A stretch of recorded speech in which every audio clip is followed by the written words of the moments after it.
नमस्कार दोस्तों, welcome to Nifty India Wizard. Nifty India Wizard के इस अंक में आपका स्वागत है। आज के इस एपिसोड में हम लोग एनालाइज करेंगे पॉलीप्लेक्स कॉरपोरेशन को। पैकेजिंग सेक्टर की दुनिया भर की दिग्गज कंपनियों में से एक दोस्तों पॉलीप्लेक्स इंडिया अपने लाइफ टाइम हाई पे ट्रेड कर रहा है। रिसेंटली मार्केट्स में 10% से ज़्यादा करेक्शन हो चुकी है, पूरी ब्रॉडर मार्केट में करेक्शन हुई है, लेकिन पॉलीप्लेक्स अपने लाइफ टाइम हाई पे ट्रेड कर रहा है। पीईटी फिल्म्स के मामले में दुनिया भर की दिग्गज कंपनियों में से एक Polyplex corporation recent market correction में इसने पार्टिसिपेट नहीं किया, जहां Nifty bank Nifty broader markets 10 से 20% तक करेक्ट हो चुके हैं। पॉलीप्लेक्स अभी भी अपने लाइफ टाइम हाई पे ट्रेड कर रहा है। तो क्या आगे भी इसकी आउट परफॉर्मेंस जारी रहेगी? क्योंकि जिस प्रकार की इसकी वैल्यूएशन है, सिर्फ 10 के पी मल्टीपल पे स्टॉक ट्रेड करता है। यहां से इसमें बड़ी गिरावट दोस्तों 50% से भी ज़्यादा गिरावट यहां से आ सकती है। ऐसा हमें क्यों लगता है? क्या ये आउट परफॉर्मेंस जारी रहेगी? Nifty India Wizard K techno फंडा सीरीज के इस एपिसोड में हम लोग पॉलीप्लेक्स इंडिया के बारे में ये सब चीज़ें जानने की कोशिश करेंगे। जो दर्शक हमारे साथ नए जुड़े हैं उनको बता दें, हम लोग इस सीरीज में स्टॉक्स को टेक्निकली और फंडामेंटली दोनों एस्पेक्ट पे एक साथ एनालाइज करते हैं। बात करते हैं पॉलीप्लेक्स इंडिया की। ये जो एपिसोड है दोस्तों हमारी टेक्नो फंडा सीरीज के जो भी हमारे एपिसोड है, वो हमारे दर्शकों की जो कमेंट सेक्शन में वो सवाल पूछते हैं अपने पसंदीदा स्टॉक्स के बारे में, उन्हीं पे आधारित हमारी टेक्नो फंडा सीरीज के ज़्यादातर एपिसोड होते हैं। आप भी चाहते हो निफ्टी इंडिया विजार्ड अगला एपिसोड, आने वाले एपिसोड आपकी पसंदीदा स्टॉक्स पे करे, तो आप अपने पसंदीदा स्टॉक्स की लिस्ट हमें कमेंट सेक्शन में कमेंट करके बता सकते हो। आगे बढ़ते हैं दोस्तों, बात करते हैं पॉलीप्लेक्स की। पॉलीप्लेक्स देश की प्रमुख पैकेजिंग कंपनी है दोस्तों। जैसे आजकल हम लोग देखते हैं online orders, food delivery, packaging foods item में, इसके चलते ये पैकेजिंग सेक्टर में पिछले कुछ समय से बहुत उछाल देखने को मिला है दोस्तों। पॉलीप्लेक्स 1984 में स्टैब्लिश हुई। पीटी फिल्म बनाने के मामले में दोस्तों ये दुनिया भर की दिग्गज कंपनियों में इसका नाम आता है। ये पैकेजिंग, इलेक्ट्रॉनिक गुड्स और दूसरे इंडस्ट्रियल एप्लीकेशन में इसका जो प्रोडक्ट्स हैं वो इस्तेमाल होते हैं। दुनिया भर में ये अपने प्रोडक्ट्स एक्सपोर्ट करती है। ये अपनी 6 मैन्युफैक्चरिंग यूनिट्स के साथ 2430 एम्प्लॉई के साथ 75 देशों में अपने 2000 से ज़्यादा कस्टमर्स को अपनी सेवाएं देती है पॉलीप्लेक्स की। अगर बात करें नंबर्स की बात करें दोस्तों, पैकेजिंग सेक्टर की दिग्गज कंपनी, बाकी पैकेजिंग सेक्टर की कौन कौन सी कंपनियां आगे चल के हम लोग जब पीयर कंपैरिजन करेंगे तो बाकी कंपनियों के मुकाबले इसकी क्या वैल्यूएशन है वो भी समझने की कोशिश करेंगे। मार्केट कैप 5600 करोड़ रुपए की एक मिड कैप कंपनी, 1637 करोड़ रुपए की रेवेन्यू FY21 में, 453 करोड़ रुपए का प्रॉफिट, 188 रुपए की ईपीएस, सिर्फ 10 का पी मल्टीपल है दोस्तों। प्राइस टू बुक मल्टीपल भी इसका 10 का ही है। FY21 के खास नंबर्स की बात करें, सेल्स थी इसकी 1637 की, सेल्स में 2.8% की ग्रोथ थी। प्रॉफिट था इसका 453 करोड़ रुपए का, प्रॉफिट ग्रोथ 97% की मैसिव ग्रोथ थी दोस्तों। ROC 21 की है, ROE इसकी 19 की है। डेट टू इक्विटी रेशियो 2.9 का है दोस्तों। फेस वैल्यू 10 रुपए की है। डिविडेंड यील्ड इसकी 10% की है। हालांकि दोस्तों 10% की डिविडेंड यील्ड इसकी, क्योंकि पिछले साल इसने 100 रुपए का स्पेशल बोनस दिया था कंपनी ने, पिछले साल इसने बाई बैक भी किया था, तो इसीलिए इसकी जो डिविडेंड यील्ड है वो 10% की है। प्राइस टू बुक मल्टीपल 9.28 का, एप्टा मार्जिन 17% का है, नेट प्रॉफिट मार्जिन इसका 7.65% का है। अब ये किस सेक्टर में और कौन कौन सी अपनी सर्विसेज देती है वो भी देख लेते हैं। किसी भी कंपनी के दोस्तों हम लोगों ने अभी इसका financial check, basic financial check किया, उसके बाद जो अगला सेगमेंट एज ए रिटेल निवेशक हम लोगों को समझना चाहिए वो है कंपनी का बिजनेस। कंपनी क्या बिजनेस करती है और उसके रेवेन्यू के सोर्स कौन कौन से हैं। तो ये जैसा कि हम जानते हैं कि पॉलीप्लेक्स पैकेजिंग सेक्टर के बिजनेस में है। 72% इसका जो रेवेन्यू आता है वो पैकेजिंग सेगमेंट से आता है। 28% का जो इसका रेवेन्यू है वो इंडस्ट्रियल पैकेजिंग के सेगमेंट से आता है। अब इसके जो प्रोडक्ट हैं हम उनको 4 कैटेगरी में डिवाइड कर सकते हैं। इन कैटेगरी के नाम है दोस्तों सेराफिल, सेराकोट, सेरालिम और सेराप्रिंट। अब हम लोग चारों सेगमेंट का एक ब्रीफ चेक लेंगे। सेराफिल की बात करें दोस्तों, सेराफिल base films transparent, clean, flexible और हीट रेजिस्टेंस होती हैं जो सेराफिल इसकी कैटेगरी है। इसके जो प्रोडक्ट्स आते हैं, सेराकोट की बात करें दोस्तों तो इसकी सिलिकॉन कोटेड फिल्म्स की रेंज जो कि पीईटी और पीपी दोनों फॉर्म में आती है, जो कि सेंसिटिव प्रोडक्ट्स को चिपकाने में मदद करती है, जैसे कि लेबल्स और टेप्स इत्यादि हो गए। ये सब इसकी सेराकोट कैटेगरी में आता है। सेरालिम की बात करें, सेरालिम इसकी जो रेंज है दोस्तों, इसके एक्सट्रूजन कोटेड फिल्म जैसे कि बुक कवर हो गया, आइडेंटी कार्ड हो गया, कार्टून लेमिनेटेड प्रोडक्ट्स हो गए, ये सब चीजें इसकी सेरालिम कैटेगरी में आते हैं। सेरा प्रिंट की बात करें दोस्तों तो ये नॉन टीरेबल प्लास्टर फिल्म्स जो कि खास तौर पर प्रिंट मीडिया सेगमेंट को कवर करती हैं, जैसे कि फोटो एल्बम हो गया, जर्नल, कमर्शियल प्रिंटिंग हो गया दोस्तों, प्रमोशनल प्रिंटिंग हो गया, ऑफसेट प्रिंटिंग आदि ये सेगमेंट है, इनको कवर करती है। तो ये 4 बेस इसके सेगमेंट है। अब इसकी रेवेन्यू जो ये पैकेजिंग फिल्म बनाती है उसमें दोस्तों जो थिन पीईटी फिल्म है वो इसकी 57% इसकी रेवेन्यू आती है। उसके बाद कोटर फिल्म्स आ गई, थिक पीईटी फिल्म्स आ गई, चिप्स आ गई, अदर सेल, बाकी सेगमेंट में ये हल्की हल्की रेवेन्यू करती है, लेकिन मोस्टली जो इसकी रेवेन्यू है वो थिन पीईटी फिल्म से आती है। अब इसकी रेवेन्यू का सोर्स कौन कौन सी कंट्रीज है, कहाँ कहाँ से ये रेवेन्यू करती है दोस्तों, ये इसका जो बिजनेस है बहुत डाइवर्सिफाई है दोस्तों। 27% अमेरिका से आता है, 25% यूरोप से आता है, 24% अदर एशियन कंट्री से आता है। हमारे देश से इसकी जो रेवेन्यू का मात्र 18% आता है।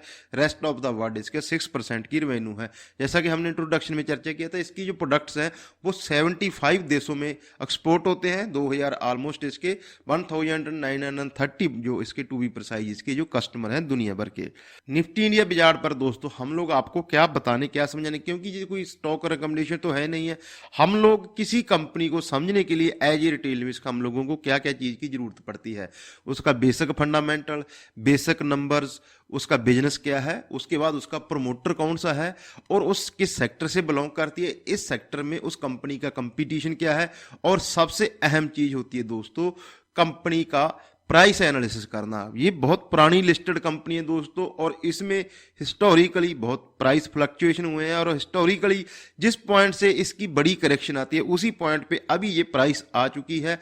वो कैसे उसको पता करेंगे दोस्तों, जब हम लोग इसका प्राइस एनालिसिस करेंगे। बात करें प्रमोटर की दोस्तों, संजीव श्रॉफ जी जिसके फाउंडर और चेयरमैन है, इन्होंने 1980 में खड़गपुर से आईआईटी में ग्रेजुएशन किया। उसके बाद 1984 में इन्होंने पॉलीप्लेक्स की शुरुआत की और आज ये बहुत डाइवर्सिफाई और दुनिया भर में इसके क्लाइंट्स फैले हुए हैं। पीईटी थिन फिल्म बनाने में दुनिया की प्रमुख कंपनियों में शामिल है पॉलीप्लेक्स की अगर बात करें। उसके बाद आता है दोस्तों प्रमोटर की शेयर होल्डिंग कितनी है कंपनी में, कितना प्रमोटर होल्ड रखते हैं, कितना इंस्टीट्यूशन होल्ड रखते हैं। प्रमोटर होल्डिंग इसमें 51% की है, एफआईज की होल्डिंग इसमें 8.6% की है, 5.3% की होल्डिंग इसमें डीआईज की है, पब्लिक होल्डिंग इसमें 35.1% की है। हालांकि पिछले साल पॉलीप्लेक्स ने एक शेयर बाई बैक भी किया, उसमें भी उसने कंपनी ने कुछ शेयर वापस खरीदे।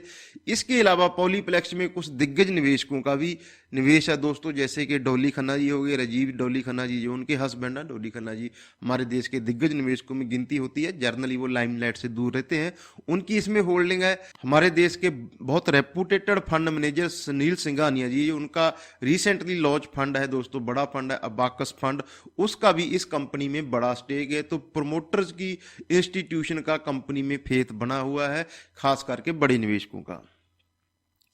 अब आता है दोस्तों हमारा अगला सेगमेंट। हम लोग किसी भी कंपनी को समझते हैं, वैसे हम ये चीज दोहरा चुके हैं, वो किस सेक्टर से बिलोंग करती है, उस सेक्टर की बाकी कौन कौन सी कंपनियां हैं, और जिस कंपनी को हम लोग समझ रहे हैं, एनालाइज करें, उस कंपनी की अपने सेक्टर की कंपनियों के मुकाबले वैल्यूएशन क्या है, ये भी हमें एज ए निवेशक, एज ए रिटेल निवेशक, ये सब चीजें पता होनी चाहिए। इस सेक्टर की हमने कौन कौन सी कंपनियों के साथ पॉलीप्लेक्स को कंपेयर किया है, इसमें ईपीएल हो गया दोस्तों, जिंदल पॉली हो गया, यूफ्लेक्स हो गया, कॉस्मो फिल्म हो गया। ये इस सेक्टर की 5 कंपनियां हैं। पॉलीप्लेक्स की बात करें 5,600 करोड़ रुपए का मार्केट कैप, 1,600 प्लस करोड़ रुपए की रेवेन्यू, 435 करोड़ रुपए का प्रॉफिट, 9.4 का पी मल्टीपल है दोस्तों, प्राइस टू बुक वैल्यू 9.4% की है, आरओसी 13% का, आरओई इसका 15% का। वैसे ही इस पूरे सेक्टर का ही दोस्तों price to multiple, price to earning multiple 11% का है। तो इस सेक्टर को जनरली पैकेजिंग सेक्टर को अभी तक मार्केट ने ज्यादा वैल्यूएशन दी नहीं है, ये बहुत हल्की वैल्यूएशन पे पूरा सेक्टर ट्रेड करता है।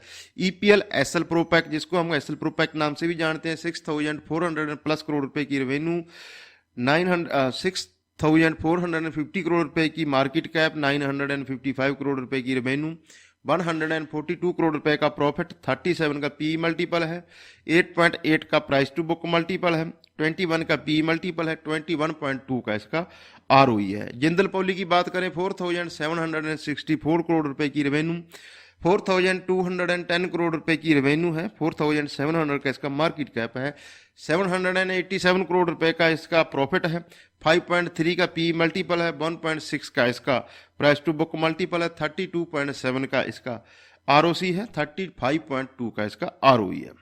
यूप्लेक्स की बात करें दोस्तों, 3,751 करोड़ रुपए की मार्केट कैप, 4,605 करोड़ रुपए की इसकी रेवेन्यू, 230 करोड़ रुपए का एनुअली प्रॉफिट, 17 का प्राइस टू बुक मल्टीपल, 17 का पी मल्टीपल है, 1.47 का प्राइस टू बुक मल्टीपल है, 14 के और 10 के इसके आरओई और आरओसी है। कॉस्मो फिल्म्स 2,630 करोड़ रुपए की मार्केट कैप, 2,180 करोड़ रुपए की इसकी रेवेन्यू, 215 करोड़ रुपए का प्रॉफिट है, 10 के पी मल्टीपल पे ट्रेड करती है, प्राइस टू बुक मल्टीपल 2.3 का है दोस्तों, 22 और 27 इस सेक्टर की वैल्यूएशन वाइज और रिटर्न रेशो और वैल्यूएशन का अगर कंबाइन किया जाए, कॉस्मो फिल्म सबसे शानदार कंपनी नजर आती है। प्राइमा फेसी आप चाहते हो इस सेक्टर में हम आपकी पसंदीदा कंपनी एनालाइज करें बाकी कंपनियों में, तो आप हमें कमेंट सेक्शन में कमेंट करके बता सकते हो।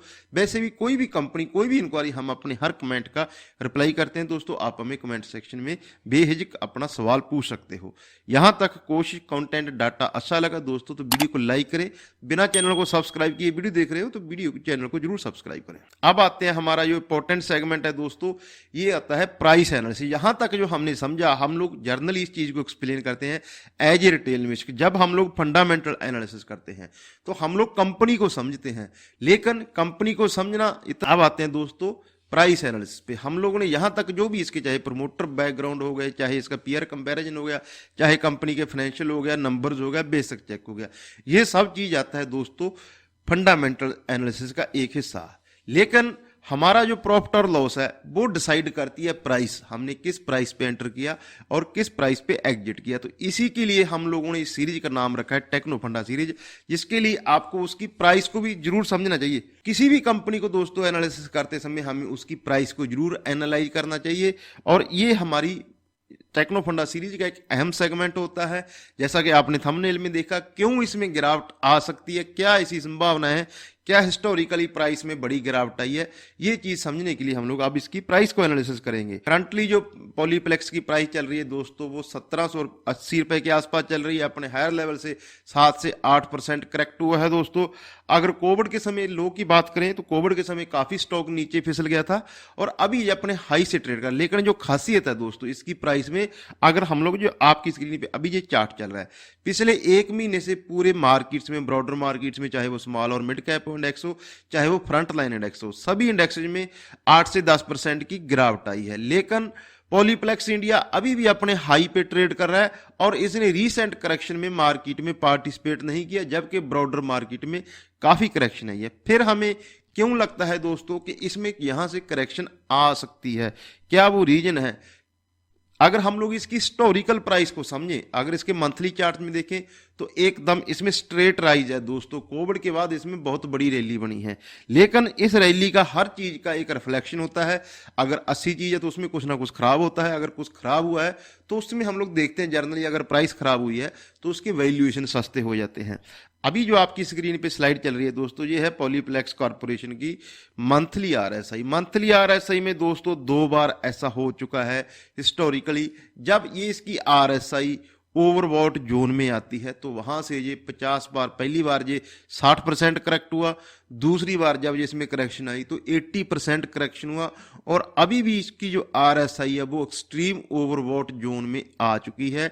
और आरएसआई एकमात्र इंडिकेटर हमारा जो किसी भी स्टॉक को टेक्निकली एक्सप्लेन करने के लिए हम लोग इस्तेमाल करते हैं कि कोई स्टॉक किस प्रकार की टेरिटरी में। वैल्यूएशन 2 प्रकार की होती है, एक होती है फंडामेंटल वैल्यूएशन, एक होती है टेक्निकल वैल्यूएशन। जिस प्रकार का इसमें वर्टिकल राइज आया है दोस्तों, तो हिस्टोरिकली पिछले अगर 10 साल का डाटा देखा जाए तो 2 बार ऐसा हुआ है जब ये ओवरबॉट जोन में आता है तो बड़ी करेक्शन के लिए स्टॉक, बड़ी करेक्शन 2 बार हिस्टोरिकली आई। हम ये नहीं बोल रहे कि अभी भी करेक्शन आएगी, आ सकती है, क्योंकि हिस्टोरिकली ऐसा हुआ है।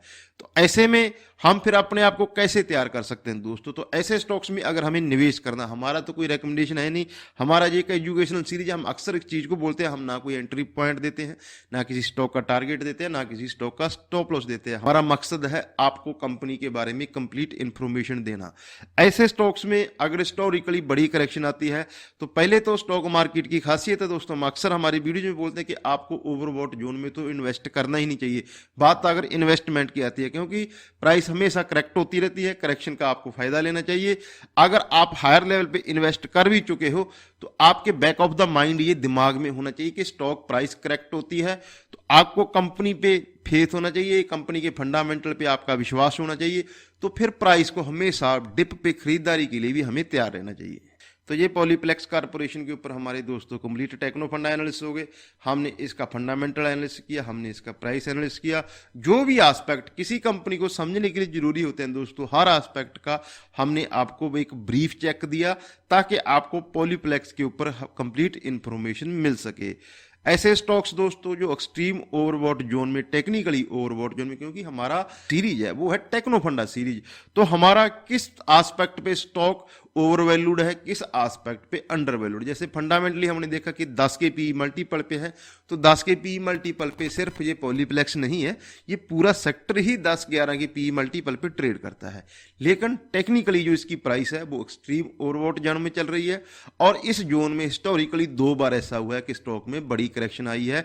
जब भी स्टॉक इतनी ओवरबॉट जोन में आता है तो ये हमारे दिमाग में दोस्तों हमेशा ये चीजें रहनी चाहिए। तो मैं उम्मीद करता हूं दोस्तों अगर आप हमारे साथ यहां तक बने हो, हमारा पूरा एपिसोड देख चुके हो, तो आपको हमारा कोशिश और कंटेंट अच्छा लगा होगा। कोशिश कंटेंट अच्छा लगा, प्रेजेंटेशन बढ़िया लगी, वीडियो को लाइक करें।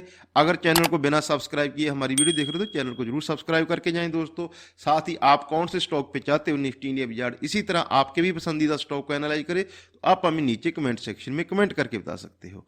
अपना और अपनों का ख्याल रखें। नमस्कार दोस्तों।